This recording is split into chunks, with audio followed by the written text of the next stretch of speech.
wabarakatuh. Nama saya Yuyun Taryono. Pembuatan video kali ini bertujuan untuk memenuhi tugas video akhir dalam Diklat Stunting 2021. Baik, pada kesempatan kali ini kami sebagai pendamping melakukan P2K2 bersama dengan ibu dan bapak yang insya Allah pada malam hari ini hadir dan berkesempatan dalam pembahasan penanganan stunting pada anak. Nah, untuk sesi sekarang, untuk modul sekarang pembahasan terkait modul 7, pencegahan dan penanganan stunting melalui kebersihan diri dan lingkungan.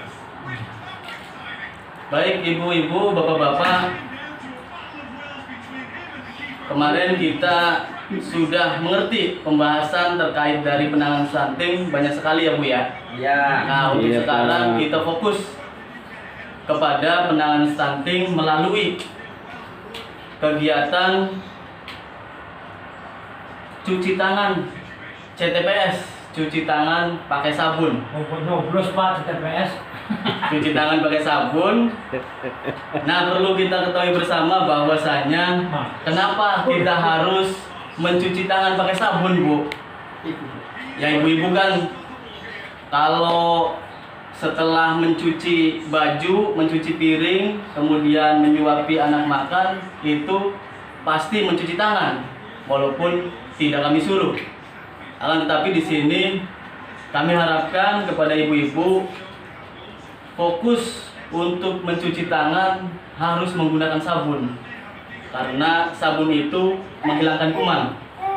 Karena 80% penyakit menular ditransfer melalui media tangan ibu-ibu dan bapak-bapak. Untuk setiap 15 detik yang dihabiskan untuk cuci tangan, 10 kali lebih banyak bakteri akan dihilangkan. Kalau tidak pakai sabun, kemungkinan besarnya ini kuman masih menempel dan bisa mempengaruhi kekebalan tubuh si anak dan masuk ke dalam tubuh anak. Kemudian, apa hubungannya cuci tangan dengan stunting? Ketika anak tidak cuci tangan, bakteri, virus, atau parasit ini bisa masuk ke dalam usus melalui mulut dan merusak kemampuan tubuh menyerap nutrisi. Jadi ketika anak ini setelah makan, kemudian cuci tangan, dan nanti akan makan lagi, ini bisa berpengaruh terhadap bakteri yang masuk dan bisa menyebabkan terjadinya penyakit yang akan masuk ke dalam tubuh si anak. Nah, sekarang ibu-ibu, bapak-bapak tahu tidak kapan harus dan waktunya kapan untuk cuci tangan? Belum tahu Pak. Baik, kalau belum tahu, Sebelum makan Pak. ada sebelum makan, ada setelah nyuapin anak. Tadi sudah dijawab ya sebelumnya. Sekarang kita akan kasih tahu menurut modul di sini, menurut pembahasan di sini bahwa kapan waktunya harus cuci tangan itu yang pertama sebelum dan sesudah makan. Bahkan tas mangan, bari sesudah mangan ge, kudu cuci tangan. Kemudian sebelum menyuapi makan anak. Kalau ibu mau menyuapi anak makan, harus cuci tangan dulu, jangan sampai tidak cuci tangan. Iya Pak. Kemudian sesudah buang air, ya masa iya orang gede kayak ibu nggak pernah cuci tangan, apalagi habis buang air ya, pasti cuci tangan. Kemudian setelah menyentuh barang-barang termasuk uang. Jadi kalau habis minta duit sama suami, habis dapat duit sama dari istri, THR ya Pak. habis dapat duit dari THR, itu tuh habis megang-megang duitnya tuh harus cuci tangan. Kemudian yang masih punya anak kecil harus menyusui anak sebelum menyusui kita harus wajib cuci tangan terlebih dahulu. Kemudian setelah bersin atau batuk, kita wajib cuci tangan.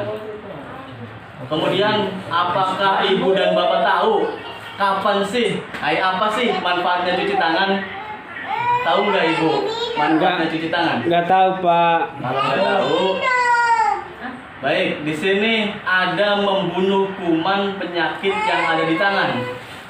Jadi kuman itu bisa dibunuh dengan mencuci tangan pakai sabun.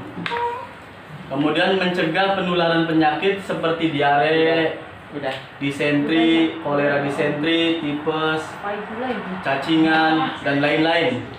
Nah ini kalau terjadi hal seperti ini dikhawatirkan nanti pencernaan anak terganggu dan nanti bisa menyebabkan terjadinya stunting kepada anak. Kemudian langkah-langkah cuci tangan.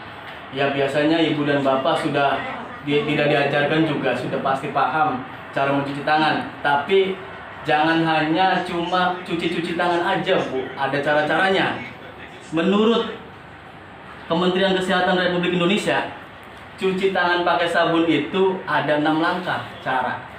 Yang pertama, nanti Bu, basahi tangan, gosok sabun pada telapak tangan, kemudian usap dan gosok kedua telapak tangan secara lembut dengan arah memutar. Kayak gini Bu. Makanya satu yang pertama Bu, ada cara-caranya, langkahnya. Yang kedua, usap dan gosok juga kedua punggung tangan secara bergantian. Ini nih punggung Bu. Gosok.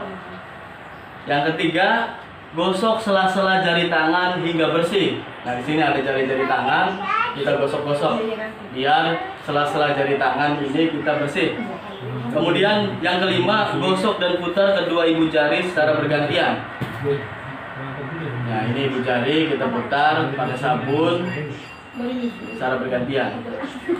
Kemudian bersihkan ujung jari secara bergantian dengan posisi saling mengunci. Kayak gini, Bu. Kemudian yang keenam, letakkan ujung jari ke telapak tangan, kemudian gosok perlahan, bilas dengan air bersih. Letakkan ujung jari ke tangan, kemudian gosok perlahan. Nah ini nanti akan ibu praktekkan di rumah setelah kegiatan ini berjalan. Nanti kita akan praktek. Kemudian membuat tempat cuci tangan dari barang sederhana atau yang sudah tersedia. Nah untuk tempat cuci tangan ini tidak usah yang mewah-mewah Bu, nggak usah pakai beli dari toko ataupun impor dari luar negeri, nggak usah. Ini cukup dengan barang-barang sederhana. Barang-barang sederhana yang ada di rumah seperti bekas air minum, galon, kemudian ada ember cat bekas, itu ya harus dimanfaatkan. Udah, nggak usah mahal-mahal. Bersih itu nggak mahal Bu, cukup dengan yang sederhana. Yang penting bisa menghilangkan kuman dan mencegah anak agar tidak stunting. Oke, terima kasih. Ada pertanyaan ibu-ibu? Tidak ada Pak. Pertanyaan kami lanjutkan. Setelah ini langsung kita praktek ya Bu ya. Nggih Pak. Mari Bu, praktek Bu. Baik ibu-ibu, bapak-bapak, kita akan memulai untuk mencoba mempraktekkan kegiatan cuci tangan pakai sabun. Ini wastafel pakai air mengalir, kemudian ini ada sabun. Ini menggunakan sabun cair ya. Boleh di rumah bisa nyoba pakai sabun batangan. Nggak punya Nah, Pak. sini kita akan tuangkan Bu, coba lihat ya Bu ya, sini ya. Saya praktekin dulu ya. Pertama Pak, apa Pak? Pertama kita basahi dulu tangan dengan air, kemudian kita tuangkan sabun. Nah tadi ada 6 langkah. Yang pertama gosok-gosok terlebih dahulu Bu. Ya. Ini bisa dipakai untuk gosok-gosok terlebih dahulu. Ini busa nggak berbusa ya Bu ya. Sabunnya ini. Iya Pak ya, ada Nah, pengelannya Pak. kemudian pakai yang tadi, yang tahap kedua, langkah kedua, ketiga. Pak, jamnya nggak apa-apa kena air Pak. Nggak apa-apa ini yang cair. Kira Canggih ya Pak. pada paham semua belum ibu-ibu, bapak-bapak? Kalau Ya sudah ini lagi paham, lihat Pak. Ini lagi lihat. Cukup cuci tangan pakai sabun. Nah ini sudah menghilangkan bakteri. Siap. Tidak ada kuman yang menempel lagi. Tahunya Nanti gimana Pak? Kita keringkan pakai Handuk, nantilah handuknya nggak ada di sini, alatnya terbatas. Cukup di rumah nanti dicoba ya Bu ya. Oke. Kurang lebihnya cukup sampai di sini. Kira-kira bisa dipahami bersama. Kurang lebihnya saya mohon maaf. Wallahul muwaffiq ila aqwamit thoriq. Wassalamualaikum warahmatullahi wabarakatuh.